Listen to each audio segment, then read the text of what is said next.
Hello student welcome on my channel. पिछली video ਦੇ ਵਿੱਚ ਅਸੀਂ ਕੈਮਿਸਟਰੀ ਦਾ ਫਰਸਟ ਲੈਸਨ ਜਿਹੜਾ ਆ ਸਮ ਬੇਸਿਕ ਕਨਸੈਪਟ ਆਫ ਕੈਮਿਸਟਰੀ ਉਹਦੇ ਕੁਝ ਪਾਰਟਸ ਕੀਤੇ ਸੀਗੇ ਡਿਸਕਸ ਕੀਤੇ ਸੀਗੇ। ਅੱਜ ਦੀ ਵੀਡੀਓ ਦੇ ਵਿੱਚ ਅਸੀਂ ਜਿਹੜੇ ਪਾਰਟਸ ਰਹਿ ਗਏ ਨੇ ਜਿੰਨੇ ਪਾਰਟਸ ਅੱਜ ਦੀ ਵੀਡੀਓ 'ਚ ਹੋ ਸਕਣਗੇ ਉਹ ਡਿਸਕਸ ਕਰਨ ਜਾ ਰਹੇ ਹਾਂ। ਸੋ ਕੱਲ ਅਸੀਂ ਸਾਰੇ ਡਿਸਕਸ ਕਰ ले सके। अज असी डिस्कस करनी है जी डाल्टन ने एटॉमिक थ्योरी दी। ठीक है। There are lots of number object around us which we can see and feel. कहते कि थानू पता है कि साडे आले दुआले बहुत सारे ऑब्जेक्ट्स ने जिन्होंने असी देख सकते हैं, जिन्होंने असी फील कर सकते हैं। उहदे विच anything that occupies space and has mass is called matter. असी पहला ही कल डिस्कस किया कि हरेक वो चीज़ जिहदा भार है ते जिहदा मास है वो की कहलाउंदी आ मैटर, पदार्थ। It was John Dalton who firstly developed a theory on structure of matter, later on which is known as Dalton's atomic theory। John Dalton ने की कीता सीगा मैटर दी जिहड़ी एटॉमिक थ्योरी है वो दित्ती सीगी। ठीक है। ये थ्योरी नूं किस नाम नाल जाणिया जांदा है? Dalton atomic theory. ठीक है। डाल्टन ने की कीता सीगा कि स्ट्रक्चर ऑफ मैटर, ठीक है, कि मैटर किदां दा है, किहड़ी स्टेट्स होंदियां, ये सब किहने दित्ता? डाल्टन ने, जॉन डाल्टन ने। सो ये गल याद रखने वाली है, याद रखियो, इंपॉर्टेंट है। नैक्सट है उसकी थ्योरी है की सी डाल्टन्स एटॉमिक थ्योरी के कुछ पॉइंट्स ने असीं देख लैने आ। फर्स्ट पॉइंट है matter is made up of very small undivisible particle called atoms. जिहड़ा मैटर है ना वो बहुत ही ज़्यादा छोटे छोटे पार्टिकल्स तो मिलके बनता है। तुसीं इहदियां स्टेट्स के बारे 9th क्लास दे विच पढ़ चुके हो। ठीक है। नेक्स्ट पॉइंट है all the atoms of a given element is identical in all respect, mass, shape, size etcetera. Identical का मतलब हुंदा सेम। ठीक है। कहते कि जिहड़े सारे एटम्स ने एक एलीमेंट दे वो की हुंदे ने, वो सेम हुंदे ने। उन्हां दा जिहड़ा मास है, शेप है, साइज है, वो सारा कुछ सेम हुंदा है। ठीक है।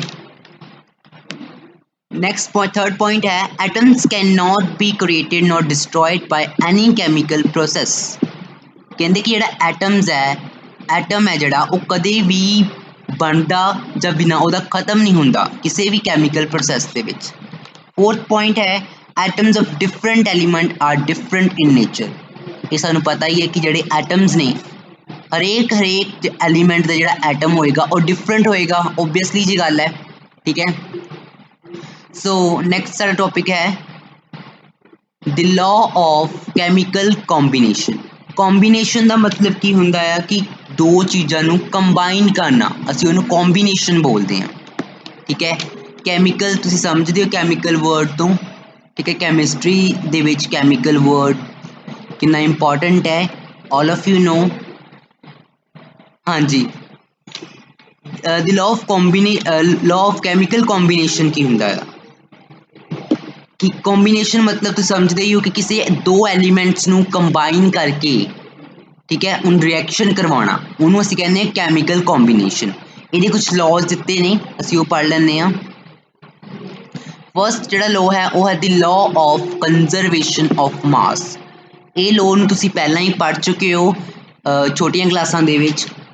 कंजरवेशन ऑफ मास मतलब कि जिहड़ा मास है ना वो रिएक्शन तो बाद ते रिएक्शन तो पहला मास हमेशा इक्वल ही रहेगा।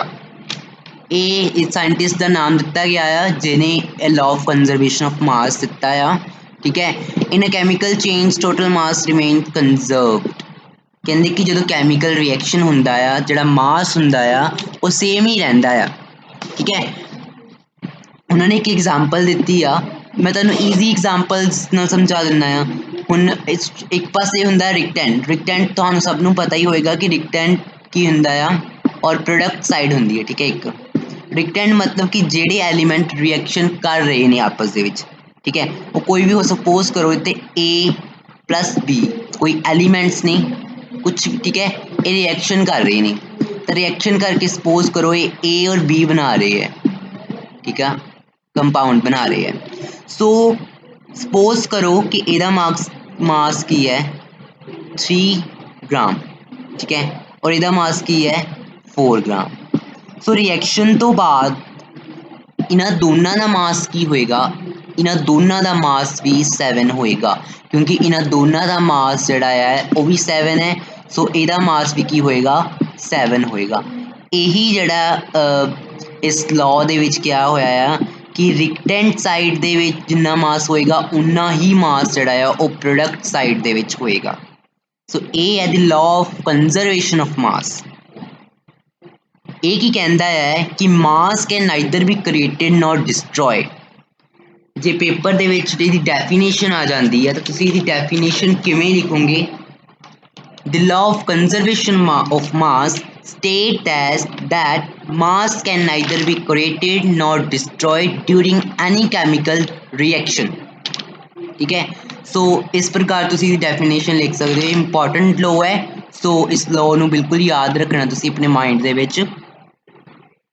हाँ जी, नैक्सट जिहड़ा लॉ हैगा आ वो है law of constant and definite proportion.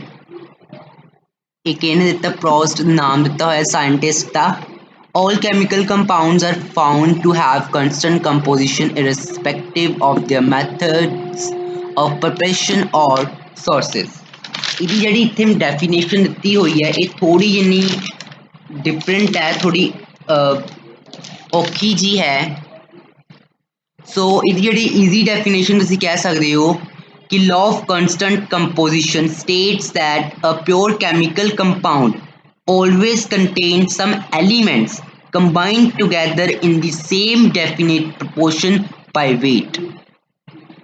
ये जड़ा लॉ है वो की कहता है कि जदों भी दो एलीमेंट कंबाइन होणगे वो एक निश्चित अनुपात दे विच कंबाइन होणगे। हुण जे तुसी तुहानूं कंपाउंड दी एग्जांपल लैके समझा दिंदा मैं। असीं गल करदे हां H2O दी, ठीक है।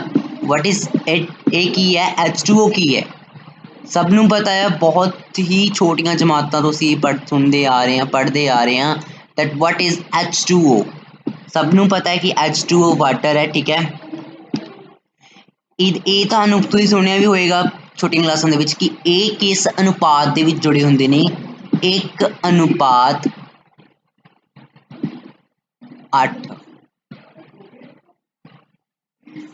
ठीक है जी, ये किस अनुपात दे विच जुड़े हुंदे ने, 1:8।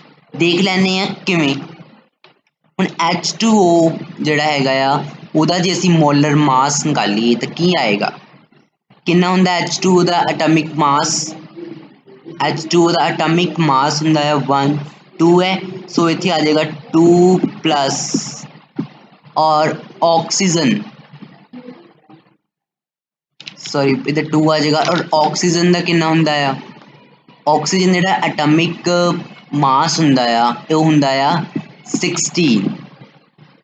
ठीक है, सो इत्थे 16 आ जाएगा, 2/16 इहदा रेशियो कढ लैने असीं 1/8। इत्थे आ गया 1:8।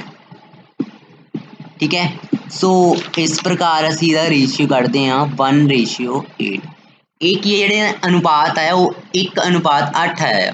तुसीं हमेशा जिथे मर्जी चल जाओ पानी जिहड़ा तुहानूं H2O जिहड़ा आ वो हमेशा ही 1:8 दी फॉर्म दे विच मिलता है, मतलब कि 1:8 दी फॉर्म दे विच मिलता है। हमेशा ही पानी का अनुपात यही रहेगा, जिथे मर्जी चल जाओ, अमेरिका, इंग्लैंड, जापान, जिथे मर्जी तुहानूं इहदा जिहड़ा रेशियो हैगा आ वो 1:8 ही मिलेगा।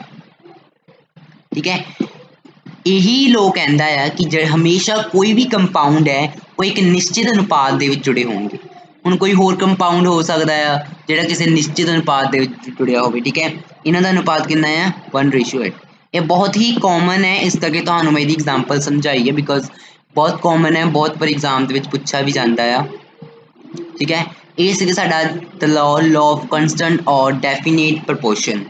जे एग्जाम दे विच इनू डिफाइन करना आ जाता है, डेफिनेशनस आ जाती, मैं पहले भी एक बारी बोल के दस दित्ती है कि डेफिनेशन की आएगी। एक बारी जे तुसीं नोट करना चाहते हो तो कर लो, मैं बोलना दोबारा। ईजी भी तुसीं कोशिश करो कि अपनी लैंगुएज दे विच लिखिया जाए। ठीक है, ਹੁਣ ਇੱਥੇ ਡੈਫੀਨੇਸ਼ਨ ਨਹੀਂ ਦਿੱਤੀ ਹੈਗੀ, ਸਿਰਫ ਤੁਹਾਨੂੰ ਸਮਝਾਇਆ ਹੀ ਕਿ ਲਾਅ ਆਫ ਕਨਸਟੈਂਟ ਔਰ ਡੈਫੀਨਿਟ ਪ੍ਰਪੋਰਸ਼ਨ ਕੀ ਹੁੰਦਾ ਹੈ। ਪੰਜਾਬੀ ਦੇ ਵਿੱਚ ਜੇ ਮੈਂ ਗੱਲ ਕਰਾਂ ਤਾਂ ਇਹ ਪ੍ਰਪੋਰਸ਼ਨ ਕੀ ਹੈ, ਤੁਸੀਂ ਸਿੰਪਲ ਲੈਂਗੁਏਜ ਕਹਿ ਸਕਦੇ ਹੋ ਕਿ ਇਹ ਜਿਹੜਾ ਇਹਦੇ ਵਿੱਚ ਕੀ ਹੈ, ਕੰਪਾਊਂਡ ਜਿਹੜੇ ਆ ਨਿਸ਼ਚਿਤ ਐਲੀਮੈਂਟ ਜਿਹੜੇ ਆ ਉਹ ਨਿਸ਼ਚਿਤ ਅਨੁਪਾਤ ਦੇ ਵਿੱਚ ਜੁੜੇ ਹੁੰਦੇ ਆ। ठीक है, law of definite proportion states that a pure chemical compound always contain some elements combined together in the same definite proportion by weight। ਇਹ ਇਹਦੀ ਡੈਫੀਨੇਸ਼ਨ ਹੈ। ਠੀਕ ਹੈ, ਤੁਸੀਂ ਜੇ ਤੁਹਾਨੂੰ ਲੱਗਦਾ ਹੈ ਕਿ ਇਹ ਵੀ ਡੈਫੀਨੇਸ਼ਨ ਡਿਫਿਕਲਟ ਹੈ, ਤੁਸੀਂ ਹੋਰ ਕਿਤੋਂ ਵੀ ਤੁਸੀਂ ਈਜ਼ੀ ਡੈਫੀਨੇਸ਼ਨ ਨੂੰ ਯਾਦ ਕਰ ਸਕਦੇ ਹੋ। ठीक है, आई होप कि ਤੁਹਾਨੂੰ ਇਹ ਲੋ ਸਮਝ ਆ ਗਿਆ ਹੋਵੇਗਾ। ਇਹ ਦੋਨੇ ਲੋ ਜਿਹੜੇ ਨੇ ਇੰਪੋਰਟੈਂਟਸ ਨੇ, ਸੋ ਇਹਨਾਂ ਨੂੰ ਆਪਣੇ ਮਾਈਂਡ 'ਚ ਰੱਖਣਾ ਹੈ, ਦੋਨਾਂ ਲॉज ਨੂੰ ਜਿਹੜੇ ਪੜ੍ਹੇ ਨੇ ਹੁਣ ਤੱਕ ਅਸੀਂ। ठीक है, ਅਗਲਾ ਹੈ the law of multiple proportion. ਇਹ ਅਸੀਂ ਅਗਲੀ ਵੀਡੀਓ ਦੇ ਵਿੱਚ ਦੇਖਾਂਗੇ, ਜਿੰਨੇ ਹੋਰ ਵੀ ਥੋੜੇ ਲੋ ਹੈਗੇ ਨੇ ਉਹ ਅਸੀਂ ਅਗਲੀ ਵੀਡੀਓ ਦੇ ਵਿੱਚ ਸਮਝਾਂਗੇ। ਅੱਜ ਦੀ ਵੀਡੀਓ ਦੇ ਵਿੱਚ ਸਿਰਫ ਇੰਨਾ ਹੀ। Thank you.